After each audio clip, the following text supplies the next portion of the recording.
Blessed is the man whom thou chastenest, O Lord, and teachest him out of thy law, that thou mayest give him rest from the days of adversity, until the pit be digged for the wicked. For the Lord will not cast off his people, neither will he forsake his inheritance. But judgment shall return unto righteousness, and all the upright in heart shall follow it. Who will rise up for me against the evildoers? Or who will stand up for me against the workers of iniquity? Unless the Lord had been my help, my soul almost dwelt in silence. When I said, my foot slipped, thy mercy, O Lord, held me up. In the multitude of my thoughts within me thy comforts delight my soul. Shall the throne of iniquity have fellowship with thee, which frameth mischief by a law? They gather themselves together against the soul of the righteous, and condemn the innocent blood. But the Lord is my defense, and my God is the rock of my refuge. And he shall bring upon them their own iniquity, and shall cut them off in their own wickedness. Yea, the Lord our God shall cut them off.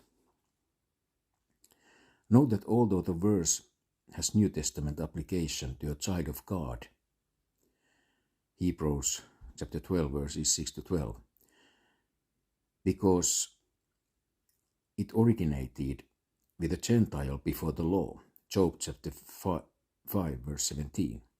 The context here is out of thy law, verse 12, and his people, his inheritance, verse 14. The days of adversity, verse 13, plainly refer to the days of Revelation chapter 11, 12 and 13, and the pit that will be dug for the wicked is both figurative, the destruction of the son of perdition with his armies, Revelation chapter 19 verses 19 and 20, and literal, Revelation chapter 20 verses 1 to 3. Verse 14 is as clear as plate glass, see Romans chapter 11 verse 2 and verses 24 to 27, Isaiah chapter 51, 65 and 66. Judgment shall return unto righteousness, and all the upright in heart shall follow it. Verse 15. They will agree with the judgment that is meted out when it shows up, and it will show up literally, Matthew chapter 25 verses 30 to 42. The judgment returns when the judge returns, James chapter 5 verse 9.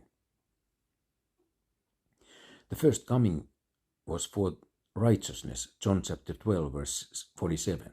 The second one is for judgment, John chapter 12 verse 48. Of course, there are all kinds of devotional things in the passage. In verse 11, someone has said and observed that vain thoughts include thoughts that seek satisfaction where it cannot be found, thoughts about the past which cannot be recalled or undone, thoughts that anticipate some evil that might befall us, thoughts that put great value on things of no account, thoughts that are conceited or self-centered, and thoughts that exclude God from our plans for the future. Listen to two people talk and watch what happens in the way of vanity. The average conversation is just two egos comparing their own experiences with each other. In verse 12, there are all kinds of things. Biblical examples are Job chapter 42 verse 6, Simon Peter, John chapter 21 and verses 15 to 20, Manasseh, 2 Chronicles chapter 33 verses 12 to 13, and especially the psalmist himself, Psalm chapter 119 verse 67.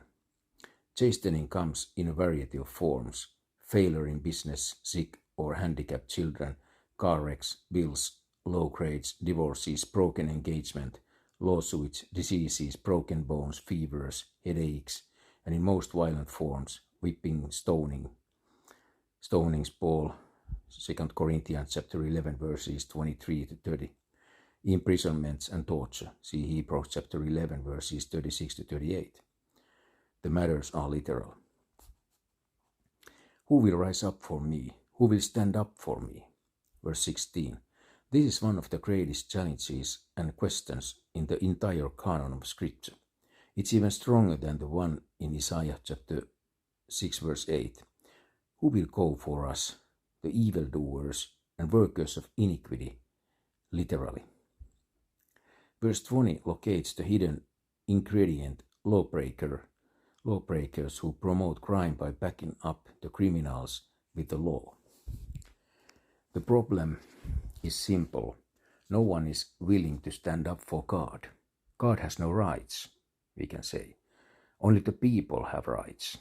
And affirmative action is of such a nature that only one race of people has special rights.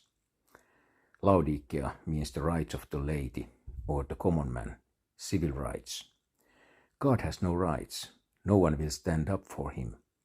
They will stand up for everything else: oppressed minorities, social justice, freedom, liberty, peace, Islam, democracy, capitalism, communism, etc.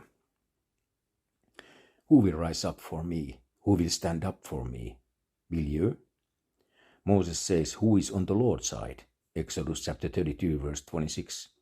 Are you? Christ says that if you are not with him, you are against him. Matthew chapter 20 verse 30.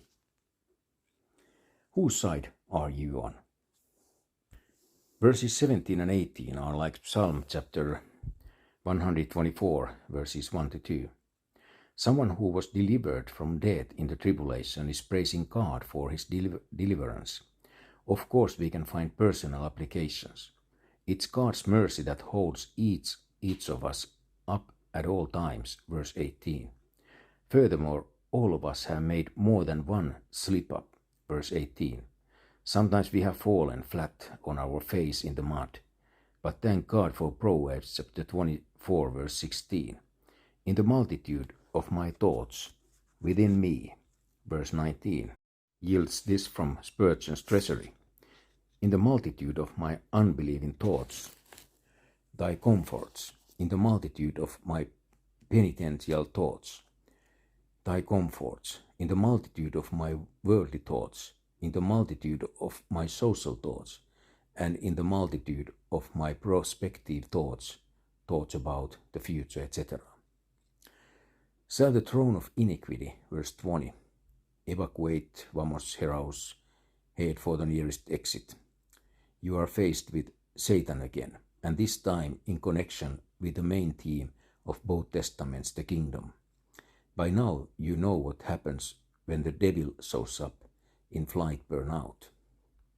Every time so far when Satan shows up in the Psalms, the fundamentalists and conservatives do everything within their so-called godly powers to cover up for him, or cover up something that is revealed in regards to him.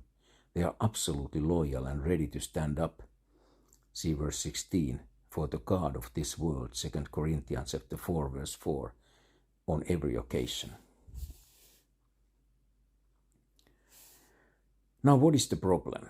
Well, there is no problem. Satan has a throne, Isaiah chapter 14 verse 13, believe it or not. There has to be something basic and fundamentally rotten with the character and mind of a Christian scholar who rejects that the Holy Bible in favor of a pile of lost papers he never saw a day in his life. No matter what arguments may be produced to prove otherwise, the glaring and infernal fact remains that they side with Satan when he is revealed in Scripture.